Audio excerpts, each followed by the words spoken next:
दोस्तों, कल जो कहानी अधूरी थी, आज उसे पूरा करने जा रहा हूँ। जब युवक गुफा में प्रवेश करके धीरे धीरे अंदर चलता जाता है, वैसे वैसे अंदर अंधेरा बढ़ता ही जाता है। कुछ दूर जाने के बाद युवक को महसूस हुआ कि उसका कोई पीछा कर रहा है। जैसे ही उसने पीछे देखने की कोशिश की तो कुछ लोगों ने उसे धक्का देकर डराने की कोशिश की, लेकिन वह युवक डरा नहीं। तभी वहाँ 4 लोग दिखाई दिए और उस युवक को अंदर गुफा में लेकर चले गए।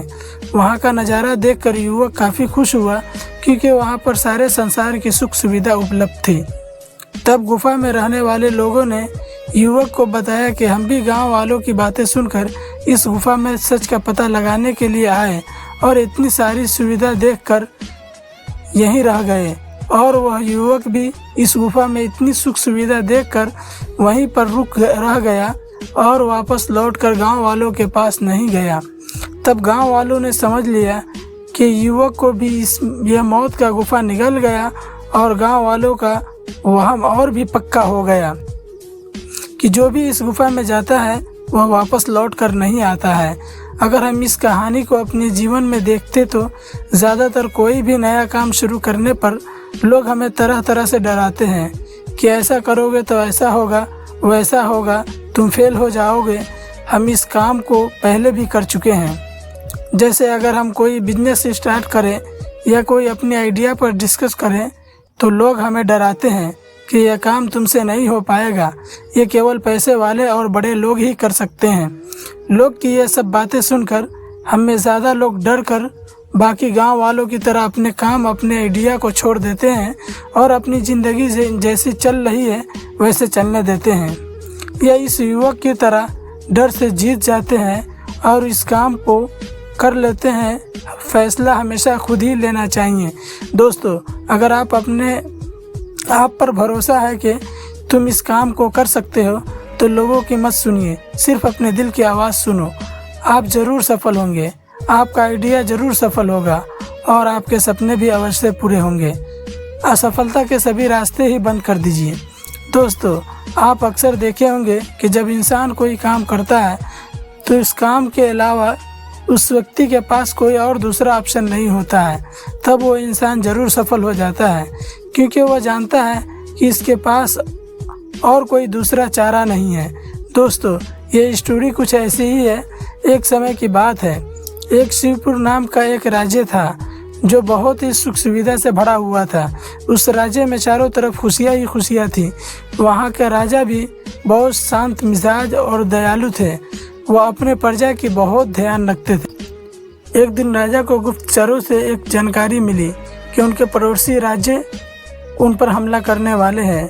ये सुनकर राजा बहुत ही चिंतित हुआ और तुरंत ही सभा बुलाई और अपने सभी मंत्रियों को सारी बात बताई और कहा, अगर आप में से कोई किसी के पास भी कोई सुझाव हो तो वह बता सकता है, यह सभा के बीच अपनी बात को रख सकता है। उनमें से एक चतुर मंत्री ने कहा, क्यों ना महाराज हम लोगों ही पहले उस पड़ोसी राज्य पर हमला कर दें, क्योंकि इस समय पड़ोसी राज्य हमले के लिए तैयार नहीं होगा। भले ही पड़ोसी राज्य की सेना बड़ी है, लेकिन अचानक हमले से वो लोग संभाल नहीं पाएंगे, जिसके कारण हमारी जीत भी थोड़ी सी भी आशा रहेगी। वैसे भी 2-3 दिन बाद पड़ोसी राज्य हम पर हमले के लिए चढ़ाई करनी ही वाला है, जिसकी विशाल सेना के आगे हम लोग नहीं टिक पाएंगे और मारे जाएंगे। जब जान पर आ ही गई है तो क्यों ना हम लोग ही पहले उन पर अचानक हमला करें। राजा को मंत्री की बात पसंद आ गई। राजा तुरंत ही अपने सेना को आदेश दिया कि हम लोग आज ही पड़ोसी राज्य पर हमला करेंगे। सभी सैनिक और राज्य के सभी नागरिक मिलकर लड़ेंगे। राजा और सभी सैनिक हमला करने के लिए चल दिए। पड़ोसी राज्य में घुसने के लिए सभी सैनिकों को एक बहुत ही विशाल नदी को पुलों के सहारे पार करना पड़ा। जब सभी पुल को पार कर लिए तब राजा ने उस पुल में आग लगवा दी और अपने सभी सैनिकों से कह दिया कि अब बचने की कोई भी उम्मीद नहीं है, क्योंकि या तो मर जाना है या जीत कर आना है। सभी सैनिक बहुत ही बहादुरी से लड़े और इस विशाल सेना को भी मात देकर जीत हासिल किए। दोस्तों, बिल्कुल ऐसे ही हमारी ज़िंदगी में होता है।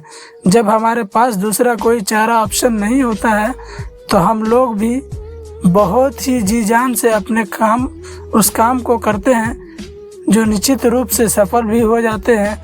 जिस तरह से राजा ने अपने सैनिकों के लिए कोई ऑप्शन नहीं छोड़ा, वैसे ही आप अपनी ज़िंदगी में असफल होने के भी कोई ऑप्शन मत छोड़िए। अब ऐसा नहीं कि आप कोई काम कर रहे हैं और सोच रहे हैं कि चलो इसमें सफल नहीं हुआ तो कोई बात नहीं, मेरा वो दूसरा है जो मुझे संभाल लेगा, तब अपना निश्चित रूप से असफल ही होंगे।